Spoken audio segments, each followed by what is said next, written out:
House in Baltimore and WNST.net.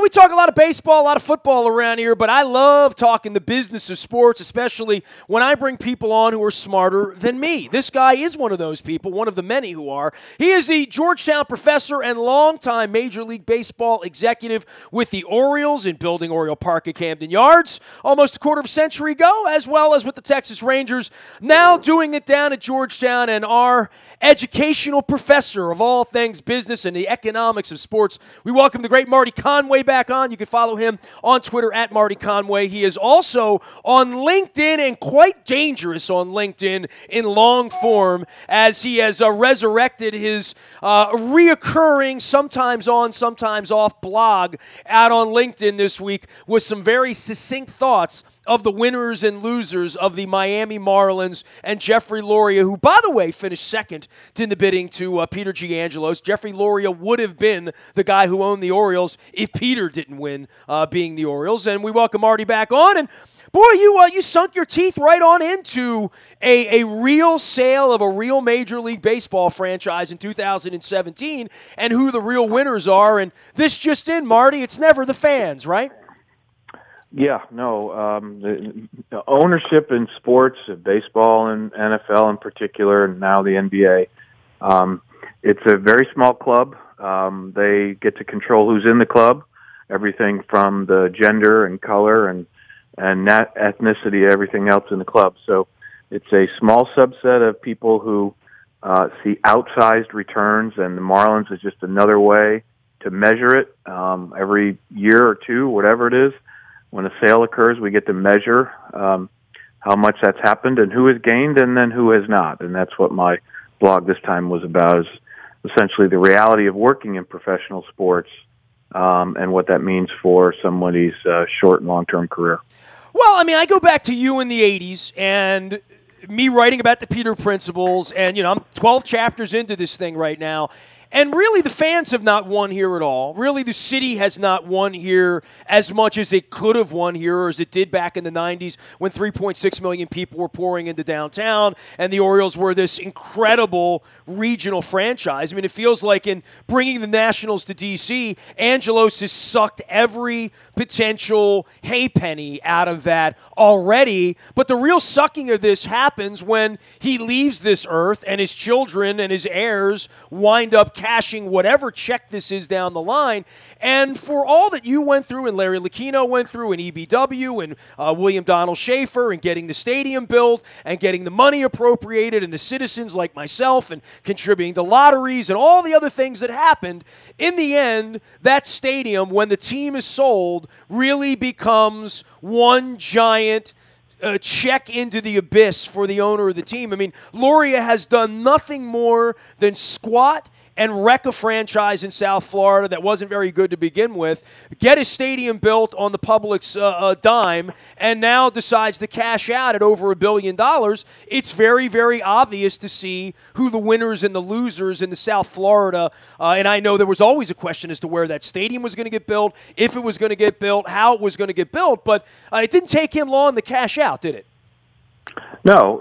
I mean, so to reset on that, Jeffrey Loria bought into the Expos, the Montreal Expos, in I think 1999, the late 90s, and yeah, he was on the near miss list of potentially buying the Orioles, and within 5 or 7 years he'd found his way into Major League Baseball, and he was able to take that Expos franchise and with all sorts of conversions and financial shenanigans, if you will, he was able to turn that into the Miami Marlins to allow the Miami Marlins owner John Henry to, able to essentially purchase Red Sox Nation.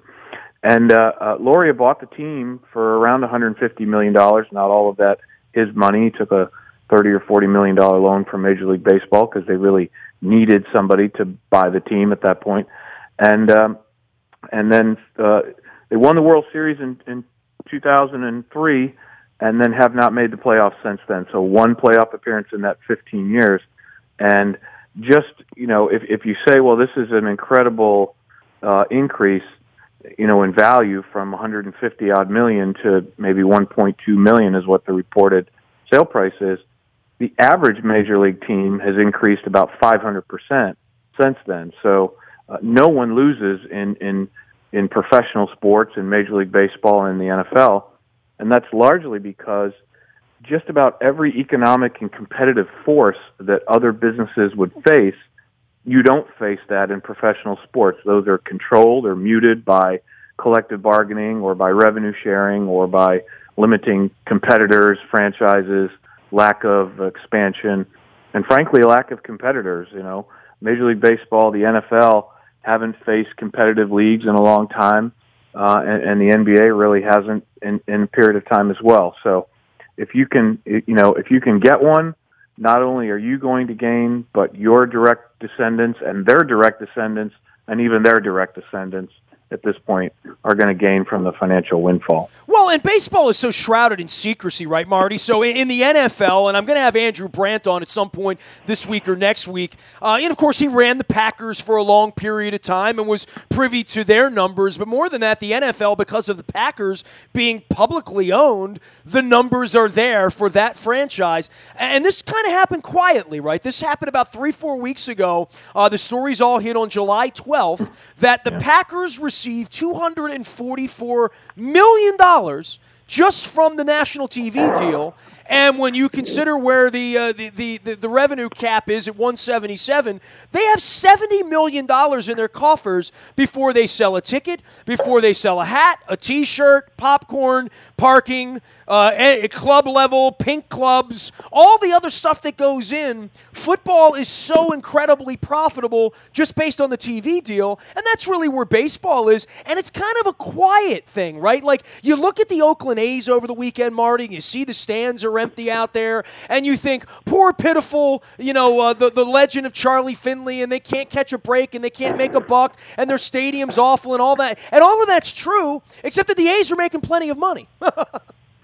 Yeah, when I was working in Major League Baseball, I had an opportunity to be around a bunch of owners when I was working in the commissioner's office, and I remember talking to Ted Turner at one point, and I saw Ted at that point in my career as an icon or somebody who could be on the Mount Rushmore of sports ownership and media ownership, by the way, too. He did a couple of things pretty well, right? Yeah, and he said to me one time, "Look, if anybody's losing money in this game, they're losing it because they want to, not because they have to or will." And he was right about that. That if you were showing a negative return, it's because you wanted to, needed to, or had some unusual circumstance, because the way that the process sets up, like I said, again, with revenue sharing, but mainly with control of, I mentioned in my piece that, Starbucks doesn't get the keys to one city and no coffee competitor gets to come into Baltimore or Washington or Philadelphia. And that, for all of its 2 billion user base Facebook, there's somebody today in a garage in Silicon Valley trying to figure out, and will probably figure out, the next business that will chip away in 10 or 15 years at that business and erode their leadership. That doesn't happen in sports. There's 30 baseball teams, 32 football teams, 30 NBA teams, and that's all there's going to be unless the owners decide that they're willing to take in a new partner in a new city, and that's only if they can generate $500 million in the NHL, and now it looks like it'd be $1.5 billion in baseball, and probably would be $3 to $4 billion in football for a franchise, whether it's in London or Louisville or wherever they decide these leagues want to expand. So, and ultimately, not just the fans get let out, but as I mentioned in my article, if you're thinking about a career in sports at this point, and you have these unusual characteristics of not having any competition and sharing your revenues, Apple doesn't share revenues with Samsung. They don't. That's not the way it works in the real world. So it's something to consider for people that are thinking about a career. And if you really want the sharpest skills, you might want to work in an industry where true competition takes place. But look, it's fun. It's exhilarating. There's a lot of highs to the business and the career as well. And maybe that's worth it. It's sort of like going to the theme park. You can go on all the rides you want. You can go on the most exhilarating ones, or you can go on the ones in the front of the park that are meant for the little kids, and there's not much excitement there. Well, and, jobs are aplenty in sports at this day and age, but on the media side, it's sort of regressing. I was talking to Michelle Andres from the Ravens over the weekend. There's a whole department in the Baltimore Ravens building, in the new building they're building, that didn't exist 15 years ago. The Garrett Downings that we have on, your daughter also works in that industry with the Atlanta Falcons. I had on, Dolphins.com writer and Elaine Poupard earlier this week. Those people didn't exist 15 years ago. So the media, as much as ESPN and Sports Illustrated and Fox Sports, we're seeing some shrinkage on that side. These sports teams are loaded up for, dare I say, propaganda. If it's used that way, it's propaganda, I guess. But sort of the house news and the inside the cameras. And, we're seeing Hard Knocks now down in Tampa. Hard Knocks is 17, 18 years ago with Brian Billick and the Ravens, just scratching the surface of, and NFL Films just scratching the surface of what each and every one of these teams can do on the inside to promote their own brands, right? Yeah, well, the shift, and you identified that with the Ravens, and it's a very good example, whether it was 10 or 15 years ago. What has occurred during that time frame is a pretty rapid shift in where the emphasis is, and whether you're the Ravens or the Falcons or the Eagles or Cowboys or someone like that, you now have a content business, frankly, locked up inside of your own franchise. And you can argue whether the content business is what a typical media content business is, with varying viewpoints and all sorts of things. I don't think that matters so much anymore. I don't think fans really care where they get their information from. They just care that they can get enough for their fantasy team purchases and their leagues and the different things like that. But again, it's so atypical because, as I mentioned, whether it's Coca-Cola, Starbucks, or Apple, they don't get the luxury of just producing their own content and putting it out. They have to face the media critics and the competition, and it's an unusual circumstance, and it's nice to have, but it's largely driven by the NFL owners, the NBA owners, and Major League Baseball owners deciding who their partners are, deciding who gets what territory. It would be nice if you ran a business, a media business, and they said, okay, Nestor, you're getting all of Washington. You'll have nobody else in your sphere of influence, and have at it and make as much money as you want. Oh, and by the way, we're going to deliver a check the first of the month that's going to pay all of your bills and leave over some extra money if, you do whatever you want to do with it. And that's before you sell a piece of your product at all, right? Yeah. So, that's why if you look around and you say, well, why aren't teams, being more aggressive in marketing, or why aren't they doing more in outreach?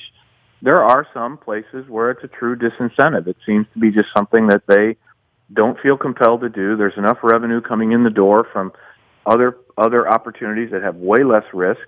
And so, and I think there are some franchises up and down the East Coast and in our area that have faced that, where they've made the decision consciously to sort of back off. And then there are other franchises that have made the decision to step on it and create their own opportunities. So it's a choice. People get to choose what career they want to pick up and where they want to work and what organizations. And it's, like I said, just one of those things to think about as people think about a career in sports or in entertainment or in media. And that is, not many people are going to get the kind of total return that Jeffrey Loria does, on their career, or even just a 15-year period of their career.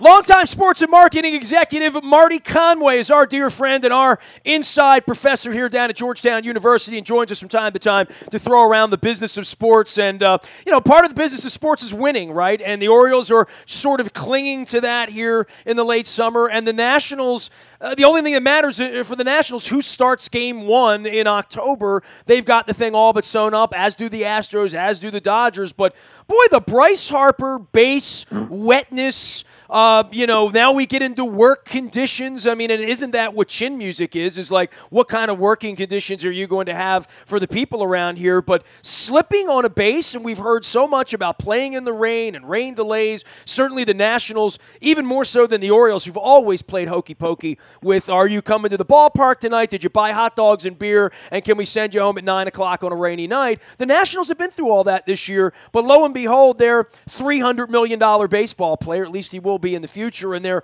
hope to winning a championship had quite an ugly turn on the bag over the weekend. Looks like it's going to be okay, but this is something Major League Baseball is going to have to come to terms with, and they don't ever want to change anything in baseball, right? Ever, including these bases that, I've stood on them. They're kind of like crazy hard plastic pillows, right?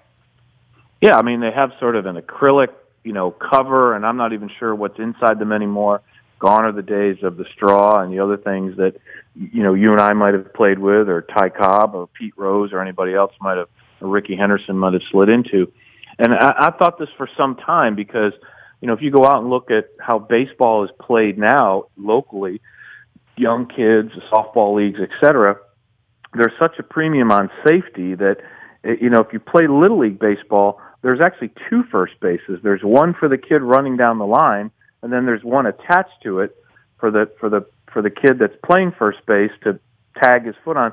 And they did that so that people didn't trip over each other's feet and have these consequential injuries that can occur from that. And I've thought this for some time because baseball has done a lot of interesting and I think good things in terms of injury prevention and sort of maybe innovation. You can no longer block home plate unless you have the ball. They've made changes at second base about sliding into second base and when that's appropriate and when it's not. But all in all this time, you see Major League Baseball players get seriously injured, whether it's Adam Eaton or Mike Trout or now Bryce Harper, running and lunging into first base that is sitting 2 to 3 inches off of the ground, where if you don't land just properly, not only can it be an injury, but it could be a career-threatening injury. And again, with the sort of innovation that's out there, I can put a microchip. You could put a microchip on your tip of your index finger and barely see it, but the base in baseball hasn't changed in any significant way in 40 or 50 years. And I think that, whether it's sensors or whether it's in the ground or all these sorts of things, that baseball has been reluctant to move until there's a Buster Posey or a Bryce Harper or a Jonathan Scope or a Manny Machado that gets hurt and maybe almost seriously hurt before they make these kind of decisions. And so they're often behind the wave and behind the curve. And I've thought about this for some time, that these are some of the things that baseball could be leading on and not being kind of a laggard in sports and in entertainment and in their industry. Marty, is Rob Manfred doing a good job thus far? And when you bring up something like, and I guess a good job all comes down to money. The Marlins just sold for $1.2 billion. He's doing a great job. But the leadership at Bud was talked about so much in consensus building, and I know you were around for a part of that era as well, and you've seen these eras of baseball. But things move so slowly. Is Rob Manfred the right guy at this point to come in and make that kind of change? Look, they're making changes with these nets behind home plate, which probably could have been done 30 years ago. We've all seen something horrific happen at a baseball game, either with a line drive or with a bat or whatever going up into the stands. But, making changes to the base seems to me like, where would the opposition to that be? Would it come from the Players Association? Would it come from some of the old white owners in the game? Would it come from the Joe Torre types on the competition committee? Who would complain about a flat digital base of some kind that would be a safer way to run the bases flat as opposed to what they've had for 100 years, which clearly isn't? If you were reinventing the game, you wouldn't say, let's put this plastic piece of acrylic out there that these guys have to stomp on at full force, running 4.2 40s trying to get the first base, where they're going to blow their knee out just hitting the bag. Yeah, there's a couple of questions there. Number one, I think the answer to has Rob Manfred done a good job is, at this point he gets an incomplete. He's 3 years into his term. And just a reminder to everybody that, Rob is sort of the CEO of baseball. He's not the chairman of the board. He works for the 30 owners. So anything that he does first is going to be critiqued and approved by either the full ownership or a smaller body of executives from the team and owners from the team. And then beyond that, just the Players Association. So I think that there's only probably one group I could think of that would have a significant say beyond the competition committee, if you will, or the rules committee, and that would be the Players Association. But I think they would be open to testing. Major League Baseball has been, it seems like, testing the pitch clock forever in the minor leagues and a couple of other things like that, and they've been reluctant to bring them to the major leagues, and maybe it's the Players Association that has been dragging their feet on changes. But, having said that, look, Bud was the Lord Overwatch of Major League Baseball for so long, whether it is an interim commissioner or a commissioner, that he oversaw the changes to the designated hitter process, the second wild card and revenue sharing and all sorts of other things. I think that so far what you can say about Rob Manfred is he's done a really nice job on the technology side. Major League Baseball Advanced Media is now, a $6-7 billion enterprise split into two parts. I think he really is interested in getting younger people to the games and involved in the games. But, I think we're looking at another 4 to 6 years before you could actually say there's a body of work that you can evaluate whether Rob Manfred has advanced the game beyond what the natural progression, as you mentioned, of the game might be. And can he speed up ownership and players to make changes that are more contemporary and start to see sort of an NBA approach as opposed to a Roger Goodell approach of how you make change. You make change to be one step ahead. You don't make change, just to catch up. And you're right. I don't know that anybody would be opposed to, a new convention, at least for first base, and maybe start there and figuring out what that is. Because, Bryce Harper in that situation, that could have been a career-ending, injury by landing in the direction that his knee landed. If that would have, further hyperextended, he could have ripped every ligament out that there was and been out not just for the rest of this year, but all of next year and maybe beyond. Last thing for you, the Brigade have been wrapping up their season here this summer. I've worn the hat. I've worn the shirt. Obviously, Ted Leones is all in on the indoor football thing. I did not feel a lot of impact from it the first summer here. I did not feel it. I didn't hear it. I didn't taste it. And I know down in D.C. he's trying to do it as well. I mean, this is all part of, we've had the XFL and the WFL and indoor football and other, USFL and competitive things. Your thoughts about indoor football, because it is a fascinating idea. I don't know on an injury standpoint and on the CTE side, which is its own. That's our next phone call next time around, because the CTE thing was never going to go away for football and is going to keep getting brought up again and again and again. But just on does indoor football work? Can indoor football work? Ted's trying, that's for sure. Yeah, indoor football for the most part has been something that's what I used to call the Dairy Queen markets of America, which is, there are Dairy Queens in all the C and D level markets. That's a Myrtle Beach. That's a, someplace in North Carolina or Texas or Iowa or someplace like that.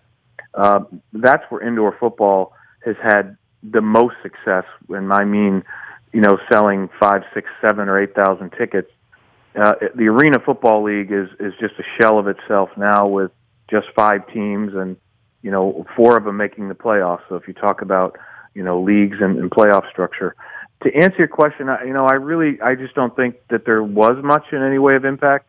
I saw some of the media. I think you probably saw some of the similar things. But I could run up and down the streets of Baltimore, Charles Street, St. Paul, and Pratt Street. If I were running or walking, I probably wouldn't run into 3 people in 6 hours that actually attended, a game or even maybe heard about the results. So it's one of these things that I think it's set up specifically to keep these buildings. And I talk about, what used to be the Verizon Center, now the Capital One Center, Philadelphia, Tampa, people that have an interest in keeping the building going, keeping the lights on, putting some people in there, doing some things like that. It's perhaps just a slight step below the WNBA in terms of its impact. Will it be back even in Baltimore? Potentially, but that may be just driven by the fact that they need 5 or 6 teams, and if they fall below that, there's really a question about the league. So it would be great. Look, it would be great if there were more impactful things at the Baltimore Arena, but I don't think in the medium or long term that arena football is going to be something, or any indoor football is going to be something that catches on, particularly in markets that have the real thing in terms of the NFL. the amount of time that they do per year. It is funny you'd say that because the real thing here in Baltimore are the Ravens. And, man, boy, the minute the NFL kicks off, even fake football, even with Joe Flacco's back and all the injuries around here, the Orioles are in this pennant race. They're playing in the middle of the night. But once football starts, boy, and I see it all over social media, and I see people that are very, adamant. Hey, when football started, I don't need the Orioles anymore. Boy, that's a long way from where it was 25 years ago when you were running baseball around here, right? Yeah, and I think a lot of it has to do, and we'll have another conversation in the future about the media and the type of media and the coverage. Look, way less than 1% of the population of the United States ever at any level, whether it's Pop Warner to high school, college, et cetera, ever participated in football, right? So you'd say, well, of course, if there was such a low participation rate, like in tennis or golf, why would there be any interest? Well, it's because it's the economic and commercial opportunities that abound from it, that every automotive and airline and credit card and, you name the food and beverage and everybody else, that the infrastructure is what's been built around football, whether it's fantasy or some of the other gambling or some of the other aspects, have just plugged into football in such a way that you don't even really have to be a football fan to be interested or want to participate as part of it. It's an obsession for a lot of people. And I think that a lot of it has had to do with the rise of the type of media. Now, in the future, what we'll talk about is how that bundle, cable, satellite, is starting to crack and fall apart. And the question is, can a sport like the NFL survive and thrive in a media economy that's now going to be where you buy your own access as buying your bundle and getting everything that goes with it? I think in the short to medium term, the NFL will probably be fine. But I think if you start to look out beyond that, it's hard to say that ESPN or CBS will still be able to pay the same amount of money when people are no longer subscribing to cable or satellite, but they're buying a bundle that has XYZ channels and streaming. And then, by the way, they also have Netflix and HBO Go and some of these other things. There's just a certain amount of money that consumers are willing to pay monthly for their entertainment and their media and their entertainment.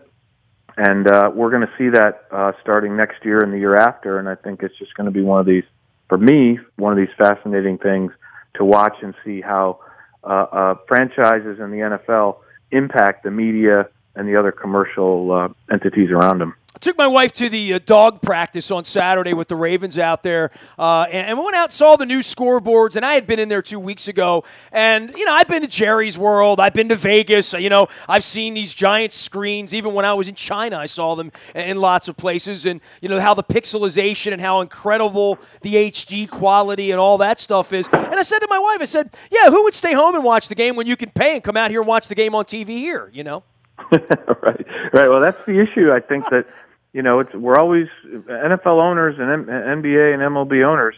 It's all about one-upping the other. And if Jerry Jones can have a 60-yard long scoreboard, then someone else wants to be 64 yards long or, X amount brighter or sharper or whatever it is to do. Dude, I get it, but I don't think anybody's going to a Raven game. Any of the PSL holders said, I don't go to the games because the TV's not big enough in the end zone. Yeah. They may say, I don't like being at the games because I don't get the replays, but that's a competitive thing that has broken out in sports now everywhere. And, we saw the Mike Tomlin trip of Jacoby Jones as being part of using the video boards as a weapon within the framework of the game. But I've had many conversations with Dick Cass over a decade about the in-stadium experience and how it's, easier to stay home and it's cheaper to stay. Dude, I don't know that putting a television that's bigger is in any way making more people go to a football game in Jacksonville or putting a pool up there that 100 people can get in, Yeah, I'm of the mindset, and I have been of the mindset, just haven't really proved it in sort of study pieces yet. And that is that it's the wrong thing to do. I think that in a world where the devices are getting smaller and more powerful, that having one that is bigger and more bright, you're right, I don't think that serves people. People want the consumer experience that they want. They don't want the consumer experience that the entire stadium wants. And so I would be more inclined to make that experience personal, in your seat, the best as possible, I don't care if I had to hand you a device when you came in and you handed it back to me when you left. To get something that you can't get elsewhere in the sort of context that you're used to, which is your own personal device, because if you're going to pick your head up and look at the football game, it better be worth it, because most of the time people now spend with their head down at their seat anyhow. And I think that's what Steve and Dick and the rest of the crew are trying to do, is get people to pick their heads up and look at these sorts of things. And I think that, again, 5 years from now, when that stadium has 87% of the attendance that it has today, people are going to look back and say, I don't know, was that the best use of our investment? Was that the best use of the money that we invested there? And I think that in the long term, they may say, I don't think so. You go to an English football game or any place like that, that's not what you see. You don't see overwhelming video boards. You see the kind of amenities and engagement that gives fans the authenticity of going to a match and then what surrounds it. But once they're there, they really don't want them distracted by 3 or 4 different boards with 3 or 4 different replays and video. And I think in the long term, I think that's probably the best direction, but we'll see.